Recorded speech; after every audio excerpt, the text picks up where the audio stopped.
Congress party 100 రోజులు చెప్పింది ఉపాధి హామీ పని. వీళ్ళు అంటున్నారు మా 5 News పథకం channel ఇంకా like గొప్ప and share పథకము, and subscribe. 125 రోజులు ఇస్తాము అంటున్నారు. వీళ్ళకి నిజంగానే 125 రోజులు ఇచ్చే చిత్తశుద్ధి ఉందా లేదా ప్రజలందరూ మీరు ఆలోచన చేయాలి. అసలు రాజశేఖర రెడ్డి గారు ఉన్నప్పుడు ఉపాధి హామీ పని ఎంత అద్భుతంగా జరిగింది అంటే, ఆ రోజుల్లో ఉపాధి హామీ పనికి వెళ్లే వాళ్ళకి ఆటో ఛార్జీలు కూడా రాజశేఖర రెడ్డి గారి ప్రభుత్వమే ఇచ్చింది. అంతేకాదు మజ్జిగ ఇచ్చేవాళ్ళు, మంచినీళ్ళు ఇచ్చేవాళ్ళు. మొన్న పక్కన ఒక ఊర్లో అమ్మ రస్నా కూడా ఇచ్చేవాళ్ళు మీ నాన్నున్నప్పుడు అని చెప్పింది. గర్భిణీ స్త్రీలకైతేనేమి, ముసలోళ్ళకైతేనేమి ఒక టెంట్ వేసేవాళ్ళు, దాంట్లో వాళ్ళు కొంతసేపు కూర్చొని విశ్రాంతి తీసుకోగలిగే వాళ్ళు. అంత అద్భుతంగా జరిగింది ఉపాధి హామీ పని అని. అంతేకాదు 100 రోజులు అంటే 100 రోజులు గ్యారంటీగా జరిగింది.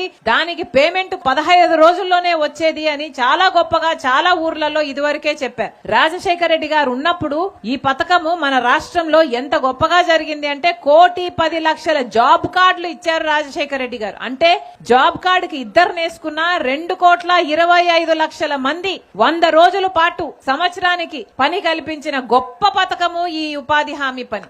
కానీ ఇప్పుడు ఈ పథకానికి తూట్లు పెడితే ఎంత దరిద్రంగా తయారు చేశారంటే, ఏ గ్రామానికి వెళ్లినా కూడా ఉపాధి హామీ పని 100 రోజులు లేనే లేదు అంటున్నారు. అసలు పోయిన సంవత్సరం సగటున తీసుకుంటే ప్రభుత్వము ఉపాధి హామీ పని కోసం ఇచ్చిన పని ఎక్కడా 52 రోజులకు మించనే లేదు. కొన్ని చోట్లయితే మరి 30 రోజులే ఇచ్చారు. సంవత్సరం పొడవునా కనీసం 52 రోజులు కూడా ఇవ్వని వీళ్ళు 125 రోజులు ఇస్తారంటే నమ్మొచ్చా?